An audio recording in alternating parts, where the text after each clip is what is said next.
جسے کہتے ہیں ان ریٹن سوشل کانٹریکٹ، یہ چلتا رہا کہ باجوہ بے ایمان آ گیا، اس نے 18 کے الیکشن کروائے، یہ ان ریٹن کانٹریکٹ توڑ دیا، ٹھیک ہے جی. اور ابھی 2022 کے یہ کیا ہوا، 22 میں ہوئے 23 میں ہوئے، جب 22 میں ہوئے نا، 23 میں، فروری 23 میں، اس میں جو ہے نا حافظ صاحب نے سنت باجوہ پہ عمل کیا ہے. مطلب یہی کہا نا انہوں نے کہ وہ 18 کے الیکشن بھی اور 23 کے الیکشن بھی، دونوں میں ہمارے ساتھ وہی گپلا کیا گیا. لہٰذا ہماری مجلس عاملہ میں یہ بات اثر نو زیر غور ہے کہ ہم اس گندی سیاست کو ترک کر کے واپس صاف ستھری سیاست کی طرف چل پڑیں. تو ایک بات تو یہ طے ہو گئی کہ وہ صاف ستھری سیاست کون سی ہے، وہ بتایا انہوں نے، اجیٹیشن کی سیاست، تحریکوں کی سیاست، انقلابی سیاست کا نام بھی دیا ہے اسے. 3 الفاظ آپ نے سنے نا، خود میں نے سنایا اس لیے کہ ہو سکتا ہے میں کہوں تو آپ کو لگے میں نے کچھ مبالغہ کر دیا ہے، کچھ اضافہ کر دیا ہے، تو پہلے میں نے آپ کو سنا دیا. نیچے ہم کومنٹ میں وہ اس کا لنک بھی دے دیں گے، جو سننا چاہے خود سن لے. یہ بالفاظ خود انہوں نے یہ ساری بات آپ کے سامنے رکھی ہے. اب میں یعنی اسی کی تائید میں ایک اور چیز آپ کو سنانا چاہتا ہوں. یہ ہے جی 2010 کا ایک ڈاکومنٹ ہے، یہ مشترکہ اعلامیہ ہے.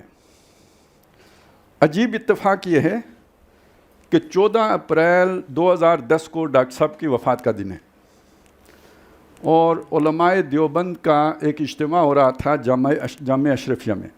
وہ سارے وہاں پہ موجود تھے اور اسی وجہ سے سب جنازے میں شریک بھی ہو گئے تھے، ڈاکٹر صاحب کی نماز جنازہ میں. اگلے دن 15 اپریل کو یہ اعلامیہ جاری ہوا ہے، مشترکہ اعلامیہ علماء دیوبند کا. اب آپ پس منظر معلوم کیجئے کون سا ہے. سوات میں آپریشن ہو رہا ہے، اور اس پورے یہ جو باجوڑ سوات اس ایریے میں آپریشن ہو رہے ہیں. آگے مزید آپریشنز کی تیاریاں ہیں. وہی آپریشن بعد میں آپریشن رد الفساد بنا تھا، وزیرستان جب پہنچا تو جب یہاں سے چلا تو پتہ نہیں اس کا کیا نام تھا جی، ہاں آپریشن رائے راست، یعنی آپریشن صراط مستقیم، رائے راست کا یہی مطلب. اور پھر جب وہ ادھر پہنچا تو کیا بنا جی، آپریشن رد الفساد. یہ بیک گراؤنڈ ہے، اگرچہ کہ وہ رد الفساد والا بعد میں شروع ہوا لیکن کنٹینیوٹی وہ اسی کی تھی جو پہلے والا تھا. اس بیک گراؤنڈ میں علماء دیوبند یہ ایک متفقہ اعلامیہ جاری کر رہے ہیں. پورے پاکستان کے دیوبند کے علماء جامع اشرفیہ میں جمع ہو کر یہ اعلامیہ انہوں نے دیا ہے. اس کے 7 نکات ہیں. جو میرے مطلب کی چیز ہے وہ ہے جی کوئی چوتھے نقطے میں، لیکن یہ سارا مجھے پڑھتے ہوئے شاید 5 منٹ لگیں گے. اب آپ بتائیں میں ایک ہی نقطہ سناؤں یا پانچوں سنا دوں، یعنی 5 منٹ سارے لے لوں. چلیں جی سن لیں. یہ مرتب کیا ہے جی مولانا ابو عمار زاہد الراشدی صاحب نے. ایک مدت کے بعد دیوبندی مکتب فکر سے تعلق رکھنے والے سرکردہ علماء کرام کا ایک نمائندہ اجتماع جامعہ اشرفیہ لاہور میں 15 اپریل جمعرات کو منعقد ہوا، جس کی صدارت وفاق المدارس العربیہ پاکستان کے سربراہ شیخ الحدیث حضرت مولانا سلیم اللہ خان دامت برکاتہم نے فرمائی، اور ملک بھر سے 150 کے لگ بھگ علماء کرام نے شرکت کی. اس سے قبل 15-20 کے لگ بھگ سرکردہ اہل علم نے جامعہ اشرفیہ میں ہی مسلسل مشاورت کی جو 2 روز تک جاری رہی. اس میں ملک کی موجودہ صورتحال اور خاص طور پر علماء دیوبند کو مختلف جہات سے درپیش مسائل یعنی ڈائمنشنز اور چیلنجز کا تفصیلی جائزہ لیا گیا، اور ایک مشترکہ موقف اعلامیہ کی صورت میں مرتب کرنے کی ساتھ ساتھ قومی خود مختاری کے تحفظ، بیرونی مداخلت کے سدباب، ملک میں نفاذ شریعت کی جد و جہد کے حوالے سے عملی پیش رفت اور دینی حلقوں کے درمیان مفاہمت کے فروغ کے سلسلے میں آئندہ حکمت عملی کے خد و خال طے کیے گئے. اس طویل مشاورت میں شریک ہونے والے حضرات میں حضرت مولانا سلیم اللہ خان، مولانا عبید اللہ اشرفی، مولانا ڈاکٹر عبد الرزاق سکندر، مولانا مفتی محمد رفیع عثمانی، مولانا مفتی محمد تقی عثمانی، مولانا عبد الرحمن اشرفی، مولانا حافظ فضل الرحیم، مولانا مفتی عبد الرحیم، مولانا مفتی غلام الرحمن، مولانا فضل الرحمن، مولانا سمیع الحق، مولانا عبد الحفیظ مکی، مولانا قاری محمد حنیف جالندری، مولانا سید عبد المجید ندیم، مولانا انوار الحق کانی، مولانا مفتی کفایت اللہ، مولانا امداد اللہ، مولانا عبید اللہ، عبید اللہ خالد، مولانا محمد امجد خان اور راکم الحروف بھی شامل تھے۔ ان میں سے بہت سے ہیں جو وفات پا چکے ہیں، اللہ تعالیٰ ان کی مغفرت فرمائے۔ 2 روزہ طویل مشاورت کے نتیجے میں مشترکہ اعلامیہ طے پایا جو مولانا مفتی محمد تقی عثمانی نے مرتب فرمایا، اور اس کے مختلف نکات پر تفصیلی بات چیت کے بعد اس کی منظوری دی گئی، اور پھر اسے 15 اپریل کو 150 کے لگ بھگ سرکردہ علماء اکرام کے ہاؤس کے سامنے پیش کیا گیا، اور اس پر 20 علماء اکرام نے اظہار خیال فرمایا، جس کی روشنی میں اس میں متعدد ترامیم کے بعد اسے آخری شکل میں منظور کیا گیا، جبکہ راکم الحروف کی مرتب کردہ قراردادیں بھی انہی مراحل سے گزر کر متفقہ طور پر منظور ہوئیں۔ اس موقع پر یہ بھی طے پایا کہ نفاذ شریعت، ملک کی سالمیت و خود مختاری کے تحفظ، دینی مدارس کی جدوجہد کو مؤثر بنانے اور ان کے تحفظ اور اسلامی ثقافت اور روایات کے دفاع کے لیے مشترکہ طور پر جدوجہد کی جائے گی، اور اس کی خاطر مشترکہ مشاورتی اجتماعات کا سلسلہ جاری رہے گا۔ مذکورہ اجتماع کی طرف سے جاری کردہ مشترکہ اعلامیہ موجودہ ملکی اور علاقائی صورتحال میں دیوبندی مکتب فکر کے علماء اکرام کے متفقہ موقف کی حیثیت رکھتا ہے، متفقہ یعنی اجماعی۔ اور اب اگر آپ اسے جوڑ لیں کہ جی یہ علماء حقانی یہی ہیں، تو گویا مجتمع کیا ہوتا ہے، مجمع علیہ موقف یہ ہو گیا، ٹھیک ہے جی۔ اس کی اسی اہمیت کی وجہ سے اسے یہاں کلمہ حق کے طور پر شائع کیا جا رہا ہے۔ کس کے طور پر؟ ہاں جی۔ اس کے بعد جناب ملک بھر کے علماء کا یہ اجتماع عام مسلمانوں کے اس احساس میں برابر کا شریک ہے کہ ہمارا ملک جن گوناگوں مسائل سے دوچار ہے اور اپنی تاریخ کے نازک ترین دور سے گزر رہا ہے، اس کی بنیادی وجہ یہ ہے کہ نفاذ اسلام کے جس عظیم مقصد کے لیے یہ مملکت خداداد حاصل کی گئی تھی، اس کی طرف سے مجرمانہ غفلت برتی گئی ہے، اور عملاً اسلامی نظام زندگی اور اسلامی نظام عدل کی طرف پیش قدمی کی بجائے ہم اس منزل سے دور ہوتے چلے گئے ہیں۔ اسی کا نتیجہ یہ ہے کہ ملک بھر کے عوام ہمہ جہتی مسائل کی چکی میں پس رہے ہیں۔ دولت کی تقسیم کا نظام اس قدر مہیب ہے کہ ایک طرف دولتوں کے ڈھیر ہیں اور دوسری طرف لوگ فقر و افلاس سے مجبور ہو کر خودکشیاں کر رہے ہیں۔ ملک بھر میں کسی کی جان و مال کو تحفظ نہیں ہے، قتل و غارت گری اور دہشت گردی سے ہر شخص سہما ہوا ہے اور مجرم دناتے پھرتے ہیں۔ سرکاری محکموں میں رشوت ستانی اور بدعنوانی کا عفریت ملک کی جڑیں کھوکھلی کر رہا ہے، اور عوام کے لیے اپنا جائز حق حاصل کرنا جوئے شیر لانے کے مترادف بن گیا ہے۔ جو شخصیتیں ملک کا عظیم اثاثہ تھیں وہ برملا قتل کی جاتی ہیں اور قاتلوں کو سزا نہیں دی جاتی۔ بے گناہ بچوں کو دھڑلے سے اغوا کیا جاتا ہے اور ملوث افراد کے خلاف کوئی کارروائی نہیں ہوتی۔ ناقص منصوبہ بندی کے نتیجے میں مہنگائی اور بجلی کی قلت نے عوام کو عذاب میں مبتلا کیا ہوا ہے، جس سے بے روزگاری میں مزید اضافہ ہو رہا ہے۔ دوسری طرف ہمارے ملک کے بہترین وسائل ان عوامی امنگوں کو دور کرنے اور ان کے اسباب کے ازالہ کرنے کے بجائے، یعنی ان عوامی امنگوں کو دور کرنے اور ان کے اسباب کا ازالہ کرنے کے بجائے امریکہ کی مسلط کی ہوئی جنگ میں امریکی مفادات کے تحفظ کے لیے خرچ ہو رہے ہیں، جبکہ امریکہ کی طرف سے ہماری سرحدوں کی کھلم کھلا خلاف ورزی کر کے ان ڈرون حملوں کا سلسلہ برابر جاری ہے، جن میں ہمارے بے گناہ شہریوں، عورتوں اور بچوں کی بہت بڑی تعداد شہید ہو کر بستیاں اجڑ چکی ہیں۔ اور یہ بات واضح ہے کہ امریکہ نے اپنی بالادستی قائم کرنے اور عالم اسلام کے وسائل پر قبضہ کرنے اور اسلام اور امت مسلمہ کے تہذیب و تمدن کو تباہ کرنے کی کارروائیوں میں کوئی کسر نہیں چھوڑی، اور دہشت گردی کے خلاف جنگ کے نام پر جگہ جگہ مسلمانوں کو ظلم و تشدد کا نشانہ بنا رہا ہے، اور خود ہمارے شہریوں کے ساتھ امریکہ میں بدترین ذلت آمیز سلوک کیا جاتا ہے، اور امریکہ مسلسل ہمارے بجائے بھارت کو نوازتے رہنے کی پالیسی پر گامزن ہے۔ اس سب کے باوجود حکومت کی پالیسیوں میں امریکی خوشنودی حاصل کرنے کے لیے ملک کی مفادات کو بے دھڑک قربان کیا جا رہا ہے۔ جب اجتماعی سطح پر مسلمانوں کو اس قسم کے مسائل درپیش ہوں تو اس وقت بطور خاص اس بات کی ضرورت ہوتی ہے کہ اللہ تعالیٰ کی طرف رجوع کر کے اس کی نافرمانیوں سے بچا جائے، لیکن ان حالات میں بھی ملک میں بددینی کو فروغ مل رہا ہے، عریانی و فحاشی پر کوئی روک نہیں، نفاذ شریعت کی پرامن کوششوں کو درخور اعتنا ہی نہیں سمجھا جاتا، اور سود، قمار اور دوسری محرمات کو شیر مادر سمجھ لیا گیا ہے۔ ان تمام حالات میں ملک کے دردمند مسلمان سخت بے چینی کا شکار ہیں۔ اللہ تعالیٰ نے ہمیں ایسا دین عطا فرمایا ہے جس میں نہ مایوسی کی کوئی گنجائش ہے اور نہ بے عملی کی، لہٰذا یہ تمام حالات اس بات کے متقاضی ہیں کہ ملک کے ارباب حل و عقد اور عوام ایک دوسرے کو نشانہ ملامت بنانے کی بجائے مل جل کر اپنے طرز عمل میں انقلابی تبدیلیاں لائیں۔ اسی طرح ملک کی کشتی گرداب سے نکل سکتی ہے۔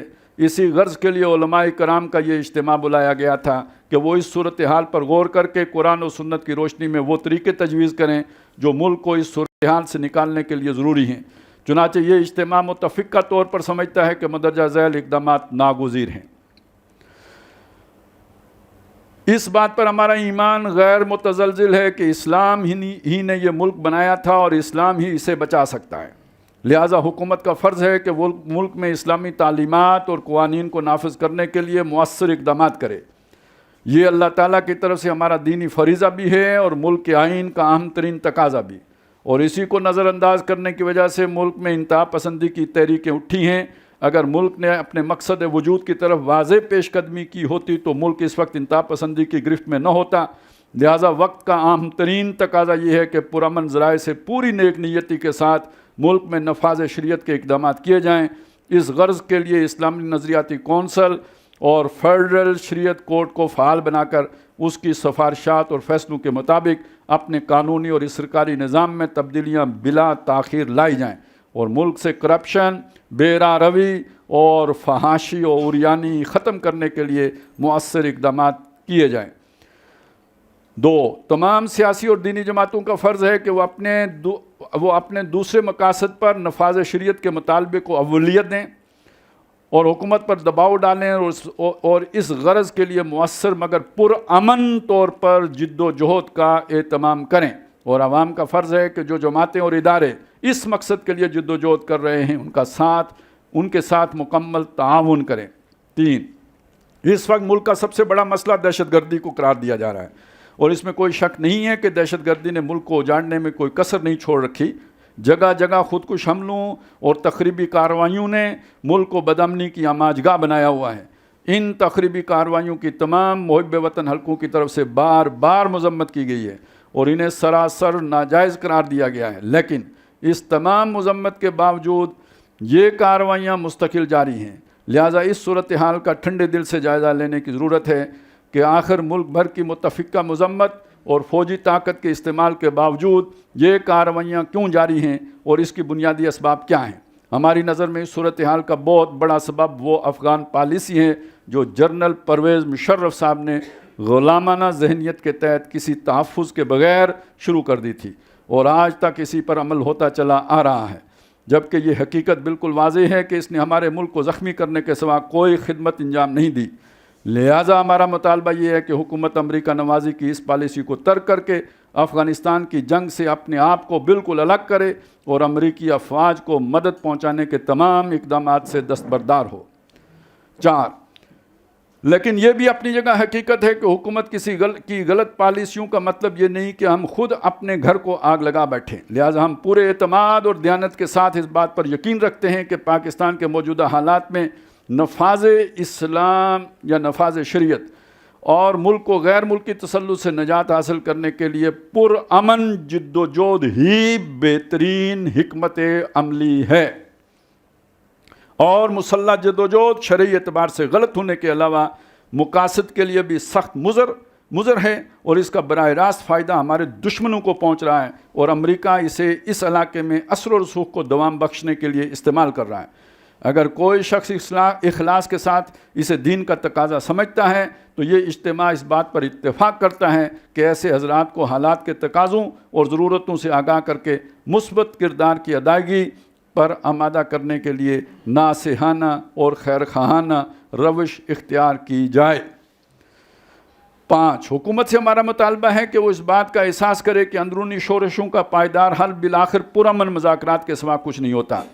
چنانچہ ملک کی پارلیمنٹ نے اس موضوع پر اپنی متفقہ قرارداد میں ایک طرف سابق حکمرانوں کی خارجہ پالیسی پر نظر ثانی کرنے اور ڈرون حملوں اور غیر ملکی مداخلت کے بارے میں قومی خود مختاری کے تحفظ پر زور دیا تھا، اور دوسری طرف اندرونی شورش کے لیے مذاکرات کا ہی طریقہ تجویز کیا تھا۔ لیکن پارلیمنٹ کی اس قرارداد کو عملاً بالکل نظر انداز کر دیا گیا ہے، لہٰذا حکومت کا فرض ہے کہ وہ اس قرارداد کے مطابق اپنی حکمت عملی کو تبدیل کر کے خانہ جنگی کا خاتمہ کرے۔ دینی مدارس کا یہ فرض یہ ہے کہ وہ تعلیم و تربیت سے متعلق اپنے اصل مقاصد تک اپنی توجہ مرکوز رکھیں اور اس نظام کو زیادہ مؤثر بنانے کی پوری کوشش کریں، جس سے اپنے زیر تربیت افراد میں تدین، امانت اور سچائی کی اس طرح روش پیدا کریں کہ وہ اسلام کے ذرّی اصولوں کی صحیح عملی تصویر اور آئینہ دار ہوں اور مجسم دعوت و تبلیغ کا ذریعہ بنیں۔ عام مسلمانوں کو یہ سمجھنا چاہیے کہ مشکلات اور مصائب کا اصل حل اللہ تعالیٰ کے قبضہ قدرت میں ہے اور اللہ تعالیٰ کی نافرمانی کے ساتھ اس کی رحمتیں حاصل نہیں کی جا سکتی، لہٰذا اللہ تعالیٰ کی نافرمانی اور ہر طرح کے گناہوں سے توبہ کر کے رشوت ستانی اور ہر طرح کی حرام آمدنی، بے حیائی اور فحاشی، جھوٹ اور دنیاوی اغراض کے لیے باہمی جھگڑوں سے پرہیز کریں، اللہ تبارک و تعالیٰ سے رجوع کی طرف متوجہ ہوں، شرعی فرائض کو بجا لائیں اور اتباع سنت کا اہتمام کریں۔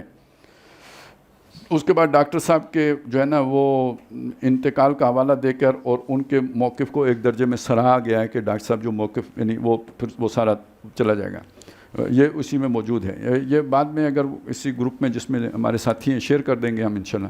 تو اب آپ کو یہ اندازہ ہوا کہ جو بات ڈاکٹر صاحب کہہ رہے ہیں وہ کوئی تکا نہیں ہے۔ جیسے بعض لوگ سمجھتے ہیں کہ ڈاکٹر صاحب شاید بس سوچ لیا کرتے تھے اور وہ صبح وضو کرنے کے لیے جاتے تھے تو انہیں کوئی نہ کوئی نیا خیال آ جاتا تھا، اور چونکہ ان کو تقریر کا فن آتا تھا تو اگلے دن وہ پورا 1.5 گھنٹے کا اس خیال کے اوپر ایک لیکچر باندھ دیتے تھے اور اس طرح یوں ان کی فکر آگے بڑھتی تھی۔ تو ایسا نہیں ہے، اس کے پیچھے پوری جو ہے نا تاریخ ہے، اور خیر اس میں اس وقت نہیں پڑھنا چاہ رہا کہ اس کے پیچھے کتنی قربانیاں ہیں اور کیا کچھ ہے، لیکن اتنی بات سمجھ جانی چاہیے کہ دیکھیں جو بات ڈاکٹر صاحب نے کہی، علماء دیوبند کا 150 علماء چوٹی کے بیٹھ کے وہی بات کہہ رہے ہیں۔ عملاً اس بات کی کتنی اہمیت ہے وہ مولانا فضل الرحمان صاحب کا آپ کو کہ صرف اعلان کیا ہے کہ ہم اس راستے پر جا رہے ہیں، تو سب سے بڑے صاحب دھمکی لگانے نہیں، منتیں کرنے دروازے پہ حاضر ہو گئے۔ تو وہ کتنا اہم طریقہ یعنی کتنا مؤثر طریقہ ہے، اور ابھی اصل میں انہوں نے اس کا حوالہ سارا، جو میری فیلنگ ہے میں غلط ہو سکتا ہوں، سوء ظن کہہ سکتے ہیں آپ میرا، کہ انہوں نے اس وقت جو ہے نا اس کا حوالہ یہ اس لیے دیا کہ ہم پیچھے ہٹ گئے کہ آؤ ہاں ہمارا حصہ جو مقرر ہے وہ دو، نہیں تو پھر ہم تو مجھے تو خیر بے ساختہ اس پہ وہ ایک واقعہ یاد آ گیا، تلبیس ابلیس میں پڑھا تھا کہ ہوا یہ تھا کہ وہ ایک صاحب جو ہے نا وہ کسی گاؤں میں شرک ہو رہا تھا، وہاں موحد ہو گئے، وہ لوگوں کو دعوت دی، سمجھایا، لوگ نہیں سمجھے۔ ایک رات انہوں نے کلاڑا اٹھایا تو جس درخت پہ جا کے لوگ وہ لگاتے تھے نا، وہ رومال شمال باندھتے تھے، انہوں نے کہا اس کو جڑ سے کاٹوں گا، تو وہ کاٹنے جا رہے تھے تو بندے تو سارے سوئے ہوئے تھے، تو شیطان خود آ گیا، اس نے بہت سمجھایا، لیکچر دیا، منتیں کی، حصہ بتایا، وہ کہا نہیں کاٹنا ہے۔ آخر شیطان نے پھر کہا کہ ٹھیک ہے ہم آپریشن رد الفساد کرتے ہیں، لڑائی ہوئی، تو وہ جو منحنی سا بندہ تھا اس نے شیطان کو بچھاڑ لیا، گرا لیا۔ شیطان نے کہا یار میری بات سن، تو طریقہ غلط اختیار کر رہا ہے، یہ دہشت گردی صحیح طریقہ نہیں ہے، تو میں تجھے بتاتا ہوں، تو لوگوں کو سمجھا، لوگ اپنی آزاد مرضی سے شرک چھوڑ دیں۔ انہوں نے کہا بہت سمجھایا، نہیں ٹھیک ہوتے۔ انہوں نے کہا نہیں تمہارا سمجھانے کا طریقہ غلط ہے۔ انہوں نے کہا صحیح طریقہ کیا ہے؟ انہوں نے کہا پہلے لوگوں کو کھانا کھلاؤ، پھر حلوات کھلاؤ، راضی بازی کرو، پھر اس کے بعد جب تم بات کرو گے تو سنیں گے۔ انہوں نے کہا میرے پاس پیسے ہی نہیں ہیں۔ میں نے کہا پیسوں کی کیا فکر ہے، میں ہوں نا، تم رات کو جتنے پیسے چاہیے ہوں گے سوچ کے سونا، صبح اٹھو گے تو سرانے کے نیچے سے ملیں گے۔ حصہ مقرر ہو گیا، 97، 98، 99، 2001، 2، 3، 4، 8، 13 ہیں، حصہ چلتا رہا، آگے 18، حصہ بند۔ حصہ بند، بندے نے 1 سال انتظار کیا، 2 سال انتظار کیا، 5 سال انتظار کیا، انہوں نے کہا اے درخت پھر میں کٹاں گا، کلاڑا پھر منڈے تھے، پھر شیطان آ گیا، پھر لڑائی ہوئی، شیطان نے گرا لیا۔ پہلے جو اوپر تھا وہ اب نیچے ہو گیا، پہلے جو نیچے تھا وہ اب اوپر ہو گیا۔ اب وہ نیچے والے نے پھر مذاکرات شروع کیے، مذاکرات کی ہمیشہ آخر نیچے سے ہوتی ہے، تو نیچے والے نے مذاکرات شروع کیے۔ اس نے کہا بھئی یہ کیا مسئلہ ہوا؟ اس نے کہا پہلے تو خالص اللہ کے لیے جا رہا تھا، اس دفعہ حصے کے لیے جا رہا تھا۔ تو اس دفعہ ہونا کیا ہے مجھے نہیں پتا، لیکن میں صرف آپ کو یہ بتا رہا ہوں کہ یہ طریقہ ہے مؤثر کلاڑے والا، ٹھیک ہے نا. اور یہ آپ کے سامنے جو ہے نا یہ ساری بات آ چکی ہے. سنانا مجھے کیوں پڑا؟ سنانا مجھے اس لیے پڑا کہ آپ کو یہ یقین آ جائے کہ جو ڈاکٹر صاحب نے دیکھیں 1957 میں اللہ نے یہ دماغ میں ڈالا تھا نا، اور 84 میں یہ ساری تقریریں ہو گئی تھی، اور لوگوں کے لیے یہ آج بھی اتنا ایڈوانس ہے کہ 2024 میں بھی نہیں سمجھ آ رہا ہے ان کو. ٹھیک ہے نا، 2010 میں علماء سمجھا رہے ہیں. فضل الرحمان صاحب کو 1993 میں سمجھ آ گئی تھی، جب اس سے پہلے چونکہ انہیں نہیں پتہ تھا کہ ایجنسیاں کیا کرتی ہیں. ٹھیک ہے نا، اس سے پہلے نہیں پتہ تھا، بالکل نہیں پتہ تھا نا. احمد میر صاحب آپ یقین جانے کہ نہیں پتہ تھا. تو یہ آ کے پہلی دفعہ انہیں اس وقت پتہ چلا، اور پھر جناب انہیں جب پتہ چل گیا تو انہوں نے سمجھ لیا کہ یہ اس طرح تو یہ سیدھی انگلیوں سے تو یہ نکلتا نہیں. تو پھر انہوں نے آ کے یقین دلایا کہ نہیں، آپ کو انگلی ہلائے جلائے بغیر مطلوبہ گھی فراہم کر دیا جائے گا. تو یہ ہے نا سارا پھر اپنا حصہ جو بھی ہے. اب وہ غلط ہو گیا. تو اصل میں ہمیں یقین آنا چاہیے کہ ڈاکٹر صاحب کا بتایا ہوا طریقہ ہی صحیح طریقہ ہے. یہ ساری شہادتیں میں نے اس لیے پیش کی ہیں، اور اس لیے بھی پیش کیے ہیں کہ جو ان کے نام کی جو ہے نا آج دکان چلا رہے ہیں، تو کم از کم ان کو ہی یقین آ جائے کہ وہ چھوٹے بیٹے صاحب کم از کم انجینئر جو ہے نا کیا نام ہے محمد علی صاحب کو کہہ دیں کہ نہیں اب مجھے یقین آ گیا ہے، خالد عباسی نے سمجھایا ہے تو اس کے بعد مجھے یقین آ گیا ہے، تو تم یہ اب نیا اعلان بھی جاری کرو کہ وہ جو اس وقت ان کا یقین نہیں تھا اب ان کو یقین ہو گیا ہے کہ ڈاکٹر صاحب کا طریقہ ہی ٹھیک طریقہ ہے. تو نہیں بھی ہے تو دیکھیں نا، مفتی عبدالعزیز صاحب کو بھی تو سمجھ آ گئی تھی نا کہ ٹھیک طریقہ ہے. فضل الرحمان صاحب کو 93 میں آئی، ان کو 2008 میں آ گئی تھی. تو ہرچے دانا کند را ناداں لیک بعد از خرابی بسیار. انگریزی تو نہیں بولی. کہتے ہیں کہ ہرچے دانا کند، جو کچھ بھی سیانہ بندہ کرتا ہے، کند را ناداں وہی نادان بھی کرتا ہے. لیک بعد از خرابی بسیار، مگر بہت ساری خرابی پیدا کرنے کے بعد. تو اگر یہ بات مشکل ہو تو چلیں آسان سے سمجھا دیتا ہوں کہ میرے والد صاحب نے مجھے بتایا تھا کہ بیٹا آگ جلاتی ہے اور تمہیں سمجھ نہیں آتی تو انگلی دے کے دیکھ لو. کیا خیال ہے؟ ہاں، تو اگر اس جملے کو آپ ٹرانسلیٹ کریں کہ آپ سمجھ لیں تو ٹھیک ہے، نہیں تو انگلی جلے گی تو سمجھ آ جائے گی. سب کی طرف ہے.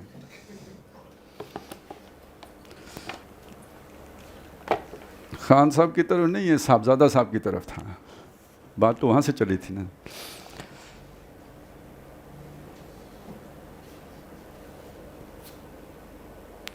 اچھا، اب اس میں ایک مسئلہ ہے، وہ ہے مسلح بغاوت ہو سکتی ہے یا نہیں. یہ ذیلی مسئلہ ہے، یہ جو ہم نے پڑھا تھا نا. چونکہ یہ بھی ہمارے ہاں اختلافی مسئلہ ہے، اور مسئلہ یہ ہے کہ ہمارے بعض علماء کی رائے یہ ہے کہ حکمران جیسے تیسے بھی ہوں ان کے خلاف خروج نہیں کیا جا سکتا، جنگ نہیں کی جا سکتی. تو ڈاکٹر صاحب اس کو بھی ذرا یعنی اس کو تنقیح کر رہے ہیں، اس کو کھول رہے ہیں. ایک غلط فہمی کا ازالہ. بعض حضرات کے ذہنوں میں جو یہ بات بیٹھ گئی ہے کہ کسی مسلمان حکمران کے خلاف مسلح اقدام کی شریعت میں سرے سے کوئی گنجائش نہیں ہے، تو یہ ایک بہت بڑا مغالطہ ہے. اگرچہ ہمارے یہاں یہ مسئلہ مختلف ہی ہے. مختلف ہی ہے کا مطلب کیا ہے؟ علماء میں اس کے بارے میں اختلاف ہے، لیکن یہ بات بھی متفقن علیہ نہیں ہے کہ کسی بھی حالت اور کسی بھی صورت میں کسی مسلمان حکمران کے خلاف خروج نہیں ہو سکتا یا بغاوت نہیں ہو سکتی. اس لیے کہ اس بات کو تسلیم کرنے کے معنی یہ ہوں گے کہ فساق و فجار کی حکومت کبھی ختم نہیں ہوگی. جو فاسق و فاجر ایک بار مسلط ہو گیا تو پھر اس کا یہ تسلط دائمی ہوگا، اور سوائے زبانی و کلامی نصیحت کرنے یا خاموش رہنے کے کوئی عملی اقدام کرنے کا حق اور اختیار باقی نہیں رہے گا. بلکہ اکثر حالات میں تو زبان پر بھی پیرے بٹھا دیے جائیں گے کہ تنقید تو کجا، دلسوزی، ہمدردی اور خیرخواہی سے نصیحت کرنے پر بھی زبان بندی کر دی جائے گی. ایسی صورت میں ظاہر بات ہے کہ وہ تسلط ہمیشہ باقی رہے گا اور کبھی ختم نہیں ہوگا. مجھے ویسے ڈر لگتا ہے کہ جتنی ہمیں آزادی مل گئی ہے ہر جھوٹ بکنے کی، گالی بکنے کی، جس طرح سوشل میڈیا پہ، تو اس کا نتیجہ کیا نکلے گا؟ ون فائن مارننگ جو ہے نا، سب سعودی عرب بنا ہوا ہوگا، پاک صاف، ارض مقدس. پڑھیے گر بیمار تو نہ ہو کوئی تیماردار. سب کی چھٹی ہو جائے گی. اس سلسلے میں غور کا مقام ہے کہ حضرت حسین رضی اللہ تعالیٰ عنہ اور عبداللہ ابن زبیر بن العوام رضی اللہ تعالیٰ عنہما نے حکومت کے خلاف جو اقدام فرمایا، تو ایک لمحے کے لیے بھی یہ باور نہیں کیا جا سکتا کہ ان حضرات گرامی کا اقدام خلاف شریعت تھا یا وہ کوئی ناجائز کام کر رہے تھے، معاذ اللہ ثم معاذ اللہ۔ حضرت حسین ابن علی اور حضرت عبداللہ ابن زبیر رضی اللہ تعالیٰ عنہم کے اقدامات ان حضرات کی اجتہادی غلطی تو ہو سکتی ہے، اس میں خطا کا امکان ہو سکتا ہے، لیکن اسے ناجائز کام یا ہوس سے اقتدار ہرگز نہیں کہا جا سکتا۔ اس بات کا شائبہ بھی دل میں آ گیا تو عدالت خداوندی میں لینے کے دینے پڑ سکتے ہیں۔ یہی معاملہ حضرت عبداللہ بن عباس اور حضرت عبداللہ بن عمر رضی اللہ تعالیٰ عنہم کی رائے کے متعلق کہا جائے گا کہ اگر انہوں نے ان حضرات کو اقدام کرنے سے روکا اور یزید کی بیعت کر لی تو یہ ان کی اجتہادی رائے ہے جس میں خطا کا امکان ہے، لیکن اس کو بھی حرام قرار نہیں دیا جا سکتا۔ دو انتہاؤں کے درمیان میں ہمارے سلف و خلف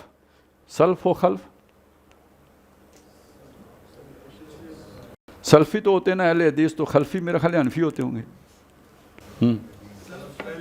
ہاں، خلف بعد والے، اولین و متاخرین جو ہے نا، ٹھیک ہے جی، یعنی ہمارے قدیم علماء اور ہمارے بعد والے علماء۔ خلف کے علماء ربانی کی رائے یہی ہے، جس کا مطلب یہ ہے کہ کسی ناپسندیدہ مسلمان حکومت کے خلاف خروج کی دین میں گنجائش موجود ہے، تبھی تو ان دونوں بزرگوں نے اقدامات کیے۔ البتہ اقدام کے مرحلے پر یہ دیکھنا ضروری ہوتا ہے کہ اس کے لیے موقع و محل بھی مناسب ہے یا نہیں۔ اس کا تعلق خالص اجتہاد سے ہے، جس میں خطا اور ثواب دونوں کا برابر امکان ہمیشہ موجود رہتا ہے۔ خطا غلطی، ثواب درستگی، صائب ہونا، صائب الرائے نہیں ہوتا جو وہ والا۔ لہٰذا اس بات کو ذہن سے نکال دیجئے کہ مسلمان حکمران کے خلاف خروج اور بغاوت سرے سے ہو ہی نہیں سکتی۔ وہ حدیث بھی ذہن میں رکھے نا، جس میں آتا ہے کہ وہ ثم انہا تخلف من بعدہم خلوف، اس کے بعد ایسے ناخلف آ جاتے ہیں، یقولون ما لا یفعلون و یفعلون ما لا یؤمرون، جو کہتے ہیں وہ کرتے نہیں، جو کرتے ہیں اس کا حکم نہیں ہوتا۔ تو جو ایسے لوگ ہوں آپ کو ملیں، من جاہدہم بیدہ فہو مومن، ایسے امتیوں سے جو جہاد کرے گا ہاتھ سے وہ مومن ہے۔ ومن جاہدہم بلسانہ فہو مومن ومن جاہدہم بقلبہ فہو مومن ولیس وراء ذلک من الایمان حبۃ خردل، اس کے بعد اگر وہ دل میں بھی ان کے خلاف جو ہے نا نفرت نہیں ہے تو ایمان رائی کے دانے کے برابر بھی نہیں ہے۔ خروج کے بارے میں احناف کا موقف۔ ہمارے اس ملک میں بسنے والے سنی مسلمانوں کی عظیم ترین اکثریت حنفی المسلک ہے، اور امام ابو حنیفہ کا موقف یہی ہے کہ فاسق و فاجر مسلمان حکمرانوں کے خلاف خروج ہو سکتا ہے، البتہ اس کے لیے شرائط بڑی کڑی ہیں۔ اب یہ بات سمجھنے کی ہے، دیکھیے پہلے اصولی بات کیا ہوئی کہ جناب ہو سکتا ہے، لیکن شرائط بہت کڑی ہیں، وہ اب ان پر غور، یہ تو نہیں جوش میں آیا ہو سکتا ہے تو کلہ پٹھان جناب سب کو فتح کرنے چل پڑا ہے، یہ تو نہیں ہو سکتا، اس کی شرائط ہیں وہ پہلے پوری ہوں گی تو پھر ہو سکتا ہے۔ امام صاحب کے حالات زندگی سے معلوم ہوتا ہے کہ انہوں نے حضرت نفس زکیہ رحمۃ اللہ علیہ کی تائید بھی کی تھی اور ان کو مالی اعانت بھی فراہم کی تھی، جنہوں نے بنو عباس کی حکومت کے خلاف خروج کیا تھا۔ البتہ امام صاحب نور اللہ مرکدہ بنفس نفیس میدان میں نہیں آئے تھے۔ تاریخ کی تمام مستند کتابوں میں ان باتوں کا ثبوت موجود ہے، لہذا دینی اور شرعی اعتبار سے ایسا معاملہ نہیں ہے کہ کسی حال اور کسی صورت میں بھی کسی فاسق و فاجر حکمران کے خلاف خروج یا بغاوت نہ کی جا سکے۔ البتہ فقہائے احناف نے اس کے لیے بڑی کڑی شرائط عائد کی ہیں، لگائی ہیں۔ ایک شرط تو یہ کہ حکمرانوں کی طرف سے کھلم کھلا برملا کسی ایسی بات کا ظہور ہو رہا ہو جو خلاف اسلام ہے۔ مثلاً کوئی شخص اپنے گھر میں بیٹھ کر شراب پی رہا ہے تو یہ اس کا ذاتی معاملہ ہے، لیکن اگر وہ شراب نوشی کی ترویج کر رہا ہو، لوگوں کو اس کے استعمال کی ترغیب و تشویق دے رہا ہو تو معاملہ مختلف ہو جائے گا۔ ایسے حکمران کو معزول کرنے کے لیے قوت فراہم کرنا اور خروج کرنا بالکل جائز اقدام ہوگا۔ دوسری شرط یہ ہے، یعنی پہلے تو اس میں وہ خرابی پائی جاتی ہو، اب دوسری شرط کیا ہے کہ اس نظام کو بدلنے کے لیے جو لوگ اٹھیں ان کی طاقت اور ان کے اثرات اتنے زیادہ ہو چکے ہوں کہ وہ یقین رکھتے ہوں کہ ہم تبدیلی برپا کر دیں گے۔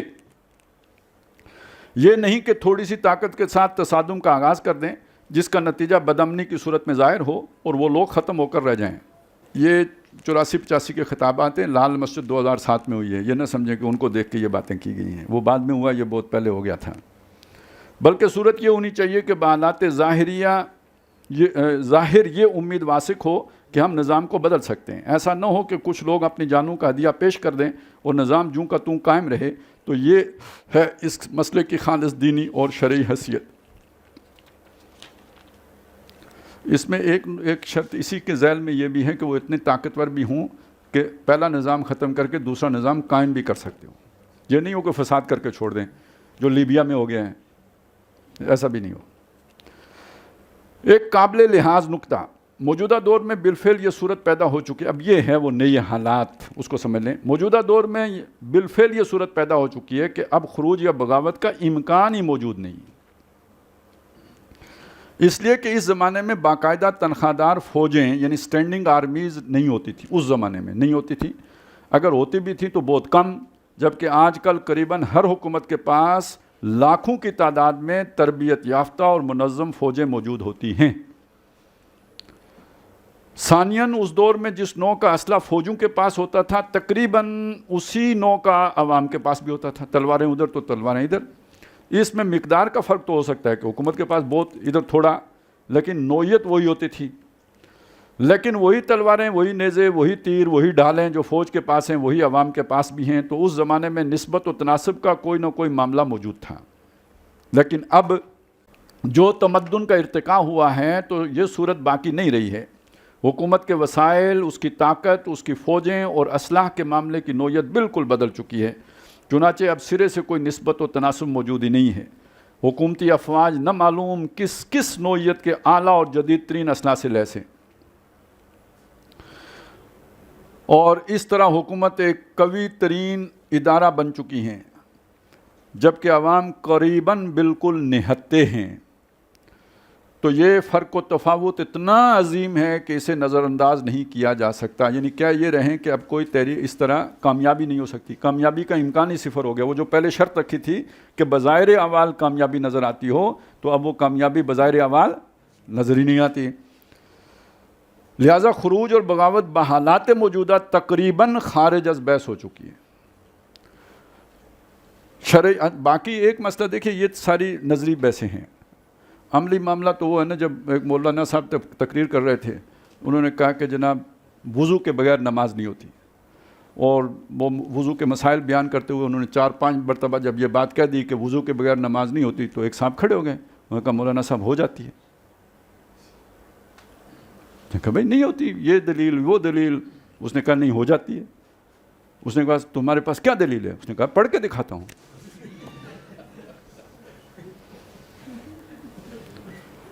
تو اگر یہ ساری بات سننے کے بعد بھی کوئی کہے کہ میں کر کے دکھاتا ہوں، تو وہ دکھا تو سکتا ہے، ہم دیکھ رہے ہیں، لیکن نتیجہ وہی نکلے گا جو باقی جگہوں پہ نکلا ہے، اس سے ہٹ کے تو نہیں نکلے گا۔ تو ہم اسے وہی انگلی دے کے دیکھوں گا کہ جلاتی ہے کہ نہیں جلاتی، تو سیکھ تو ہو جائے گا، لیکن پتہ نہیں کتنی جانیں چلی جائیں گی، کتنی بدامنی پیدا کر دے گا۔ تو شرعی اعتبار سے نہیں، یعنی یہ یعنی شریعت کا تقاضا نہیں ہے یہ کہ نہیں ہو سکتی، وہ پہلے بتا چکے ہیں ہو سکتی ہے، حالات کے اعتبار سے اب کوئی امکان نہیں رہا۔ ایک اہم سوال، ان تمام تنقیحات کے بعد ہمارے سامنے یہ سوال آتا ہے کہ بحالات موجودہ اس چھٹے مرحلے کے لیے کیا طریقہ اختیار کیا جائے گا؟ اس کا متبادل یعنی آلٹرنیٹ کیا ہوگا؟ اس سوال کے براہ راست جواب سے قبل ضروری ہے کہ 2 اہم امور کو اچھی طرح سمجھ لیا جائے۔ دیکھیں، وہ ایک کا تو آپ نے نفی کر دی، ایک کی مولانا صاحب نے نفی کر دی، ڈاکٹر صاحب پہلے نفی کرتے تھے کہ الیکشن کے ذریعے نہیں ہو سکتا۔ اس کے رد عمل میں جو دوسرا طریقہ اختیار کیا گیا، بیلٹ نہیں تو بولٹ، وہ بھی ثابت ہوا، ہم نے اس بحث میں بھی دیکھا اور حالات نے بھی بتایا کہ یہ بھی ممکن العمل نہیں ہے۔ اب جو پیچھے رہ گیا وہ ہے جو ابھی علماء دیوبند کا موقف ہم نے پڑھا اور جو ڈاکٹر صاحب عرصہ دراز سے کہتے چلے آئے تھے۔ اچھا، اب اس کی گراؤنڈز کیا ہیں؟ تمدنی ارتقاء سے پیدا شدہ 2 اہم تبدیلیاں۔ تمدنی ارتقاء نے یہ شکل پیدا کی ہے کہ حکومت کے پاس قوت اور طاقت بے انتہا ہوتی ہے، فوج اس کی پشت پناہ ہوتی ہے، فوج نیوٹرل نہیں ہوتی ہے، یہ میں نے پڑھا ہے، اس میں لکھا ہوا نہیں ہے، حکومت کے ساتھ ہوتی ہے، حکومت کا ایک محکمہ ہے، لیکن اتنا پروکار محکمہ ہے کہ گردن جھکا کے اسے ادارہ کہنا پڑتا ہے. اندازہ تو لگائیں نا، ادارہ ہے نہیں، محکمہ ہے. ادارہ حکومت ہے. اور حکومت کا یعنی دیکھیں نا، وزیر اعظم ہے، وزیر اعظم کے نیچے وزیر ہے، وزیر دفاع کے نیچے سیکرٹری دفاع ہے، تو سیکرٹری دفاع کے نیچے سہیل وڑائج کا بادشاہ ہے.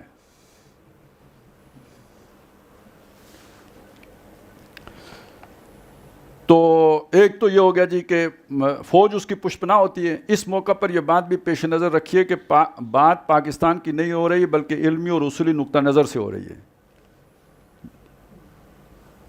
FIR سے بچنے کا طریقہ یہ ہوتا ہے.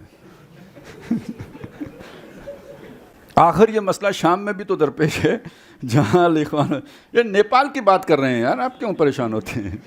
حوصلہ رکھیں، نیپال کے جنگل کی بات ہے. آخر یہ مسئلہ شام میں بھی تو درپیش ہے جہاں الاخوان المسلمون نے اسلام کے لیے سر دھڑ کی بازی لگا رکھی ہے. لیکن مقابلہ کس سے ہے؟ حافظ الاسد کی حکومت سے، جس کے پاس جدید ترین اسلحہ سے لیس فوج موجود ہیں، جس کے پاس ہر طرح کے ذرائع و وسائل موجود ہیں، اور جس کی پشت پر روس جیسی سپر پاور موجود ہیں. لہٰذا الاخوان المسلمون کچلے جا رہے ہیں اور ان کی مسلح جد و جہد دم توڑ چکی ہے. پھر سوچئے کہ اسی طرح کا مسئلہ افغانستان میں ہو رہا ہے یا نہیں. کارمل بظاہر، یہ کارمل کا دور ہے جی، کارگل نہیں کہہ رہا ہوں کارمل ہے. یہ میرا خیال ہے ترقی سے پہلے تھا، ببرک کارمل ترقی سے پہلے تھا نا، یا اس کے پتہ نہیں، یہ پہلے تو وہ تھا نا داؤد تھا، تو اس کے بعد جو ہے نا پھر ان دو ہیں نہیں، نجیب ان دونوں کے بعد ہے، ترقی کے بعد ہے نجیب. ہاں، نجیب کے بعد طالبان آئے تھے، یہ پتہ ہے نا، اس کی لاش لٹکائی تھی اس لیے پتہ ہے. تو کارمل بظاہر مسلمان ہیں، آج تک تو نہیں سنا گیا کہ اس کی تکفیر کی گئی ہو. اس کے ساتھ جو افغانی فوج ہے وہ سب کے سب بہرحال مسلمان ہیں، مسلمان ماؤں کا دودھ پیے ہوئے ہیں. لیکن چونکہ فوج کا جدید تصور یہ ہے کہ جو شخص یا گروہ اقتدار میں ہو یا کسی طرح اقتدار میں آ جائے تو فوج اس کا حکم مانے، اس کو تحفظ فراہم کرے. کتنا دکھ ہوتا ہے جب خبریں آتی ہیں کہ اتنے کارمل فوجی مجاہدین کے ہاتھوں ہلاک ہو گئے. یہ ٹھیک ہے کہ مجاہدین اسلام کے لیے حریت کے لیے اور خدا ناآشنا بلکہ خدا دشمن روسی جارحیت کے خلاف جنگ کر رہے ہیں، اس لحاظ سے ان کی کامیابی پر خوشی ہوتی ہے. لیکن ساتھ ہی اس میں دکھ کا یہ پہلو بھی موجود ہے کہ ہلاک ہونے والے بھی تو مسلمان ہیں. وہ ایک حکومت کے حکم کے تحت جنگ کر رہے ہیں، دونوں طرف سے مسلمانوں ہی کا خون بہہ رہا ہے. اب یہ ہے امریکہ کی حکمت عملی. تمام مسلمان جتنے بھی ممالک ہیں ان میں آپ یہ بات کامن دیکھیں گے کہ دونوں کو امداد باہر سے مل رہی ہوگی، مارنے والوں کو بھی مرنے والوں کو بھی، اور دونوں طرف ہوں گے مسلمان ہی. اور ایک حدیث بھی ہے کہ جب نبی صلی اللہ علیہ وسلم نے دعا کی کہ میری امت پر کوئی ایسا مسلط نہ کر دینا کہ جو جبر کرے ان کے اوپر، ان کی گردنیں مارے، تو اللہ تعالیٰ نے فرمایا میں نے آپ کی یہ دعا قبول کی، لیکن یہ خود ایک دوسرے کے ساتھ. تو وہی ہو رہا ہے. مارنے والے کو نہیں پتہ ہوگا کہ کیوں مر رہا ہوں، اور مرنے والے کو نہیں پتہ ہوگا مر کیوں رہا ہوں، کیوں مارا جا رہا ہوں، اور مارنے والے کو نہیں پتہ ہوگا مار کیوں رہا ہوں. پراکسی ہوں گے نا، دونوں طرف پراکسیز ہوں گی. دونوں طرف سے مسلمان ہی کا خون بہ رہا ہے. روسی فوج کے لوگ تو کارمل فوج کی نسبت کم ہی مرے ہوں گے. دونوں طرف سے ایک دوسرے کے ہاتھوں مسلمان ہی ہلاک ہو رہے ہیں. اس طرح ہر ملک کے علیحدہ علیحدہ مسائل ہیں. چنانچہ ہمیں پاکستان کے حالات کو ایک طرف رکھ کر اصولی طور پر بات کو سمجھنا ہے، ٹھیک ہے نا. جہاں تمدنی ارتقاء نے حکومت کے ہاتھ میں بے پناہ قوت فوج کی شکل میں دے دی ہے، وہاں اس تمدنی ارتقاء کی بدولت دو اہم تبدیلیاں اور بھی آئی ہیں. دینی مزاج کے ہمارے اکثر لوگ ان تبدیلیوں سے واقف نہیں ہیں. دینی مزاج کے ہمارے اکثر لوگ ان تبدیلیوں سے واقف نہیں ہیں، ٹھیک ہے نا. جو زیادہ متقی ہیں وہ تو بالکل ہی واقف نہیں، کیونکہ نہ اخبار پڑھیں وہ تو شیطان کا خط ہے، نہ ٹیلی ویژن دیکھیں کہ وہاں عورتوں کا لباس ٹھیک نہیں ہوتا ہے، سوشل میڈیا تو ویسے ہی شیطان کا کارخانہ ہے. تو اس کے بعد انہیں پتہ کیا چلے گا کہ کیا تبدیلیاں آئی ہیں. چنانچہ راکم جب اسلامی انقلاب کے چھٹے مرحلے کے طور پر مسلح تصادم کی بات کرتا ہے، اور وہ یہ بھی جانتے ہیں کہ میں اور میری تنظیم پاکستان میں اسلامی انقلاب برپا کرنے کے لیے کوشاں ہیں، تو وہ چونک جاتے ہیں کہ یہ لوگ تو مسلح بغاوت کی بات کر رہے ہیں اور مسلمانوں کو مسلمانوں سے لڑوانا چاہتے ہیں. حالانکہ یہ بات درست نہیں ہے. جب سیرت مطہرہ علی صاحب الصلاۃ والسلام سے فلسفہ انقلاب اخذ کیا جائے گا اور حضور صلی اللہ علیہ وسلم کی سیرت مبارکہ کے معروضی مطالعہ سے انقلاب محمدی کے مراحل و مدارج کے تعین کی کوشش کی جائے گی تو لا محالہ چھٹے اور آخری مرحلے کے طور پر مسلح تصادم کا ذکر آئے گا۔ البتہ راکم نے اس موضوع پر جب بھی اظہار خیال کیا ہے تو ان متبادل طریقوں کا بھی ذکر کیا ہے جو تمدن کے موجودہ ارتقاء نے دنیا کو دیے ہیں۔ ان میں سے پہلی سمجھنے کی بات جو ہے، میرا خیال ہے اب میں آپ کا سوال لے لیتا ہوں، یہ جو دیے ہیں نا، یہ پھر ہم دیکھیں گے آگے تسلی سے پڑھ لیں گے کہ وہ طریقے کیا ہیں۔ جی